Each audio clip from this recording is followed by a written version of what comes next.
Hello, history enthusiasts, and welcome back to That Spicy History Teacher. Today, we're diving into one of the darkest chapters of the 20th century, the horrors of Stalin's Gulags. But before we delve into the chilling details, let's start with the basics. The word Gulag is an acronym for the Russian phrase Glavno upravlenie lagery, which translates to main camp administration. It was established during Lenin's rule in 1919, but it was under Joseph Stalin's dictatorship that the Gulag system reached its peak. Stalin saw the Gulags as a means to boost industrialization and access valuable resources. They also became a tool for purging dissenters within the Communist Party and anyone who dared challenge Stalin's authority. Initially, Gulag prisoners included common criminals and prosperous peasants, known as Gulags. However, as Stalin's purges intensified, the range of inmates expanded dramatically. Opposing Communist Party members, military officers, government officials, intellectuals, artists, scientists, and even ordinary citizens found themselves behind the barbed wire. Women and children also suffered within the Gulag system, facing the constant threat of violence, often without trials or legal rights. Life at a Gulag camp was brutal. Prisoners were forced into grueling labor, often without proper tools or safety equipment. They worked on projects like the Moscow-Volga Canal and the White Sea-Baltic Canal, enduring harsh weather conditions and meager food rations.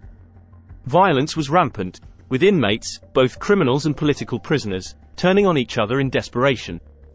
Historians estimate that at least 10% of Gulag prisoners died each year. Prisoners were given sentences, and if they survived, they could eventually be released.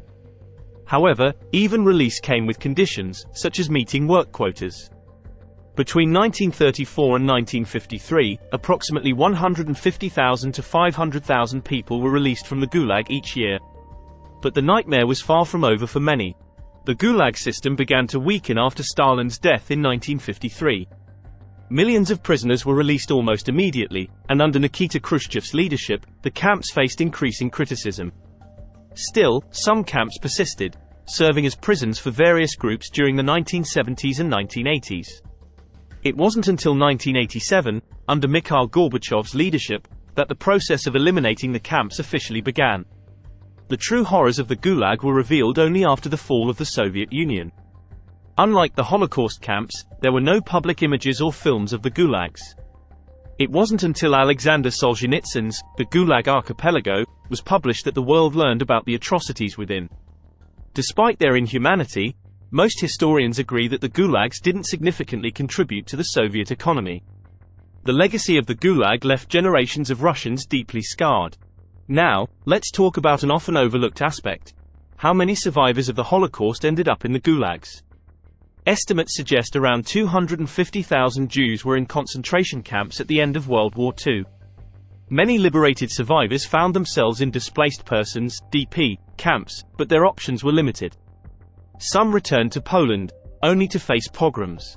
Those behind the Iron Curtain, especially in Russia, faced a different kind of oppression, often as dark as what they had endured under the Nazis. Even Russian soldiers who had survived Nazi captivity were sent to Siberia by Stalin, as Alexander Solzhenitsyn's The Gulag Archipelago vividly describes. But there were rare cases of hope. Take the story of Rabbi Greenwald, who ended up in Siberia. He wrote a note to Lazar Kaganovich, a high-ranking official who happened to be Jewish, risking execution. Miraculously, he was eventually released, but only after revealing how he smuggled out the note. These stories serve as a reminder of the unimaginable suffering endured by those caught in the web of Stalin's Gulags. And there you have it. The chilling history of Stalin's Gulags, a chapter in history that should never be forgotten. If you found this video informative, don't forget to like and subscribe for more spicy history lessons.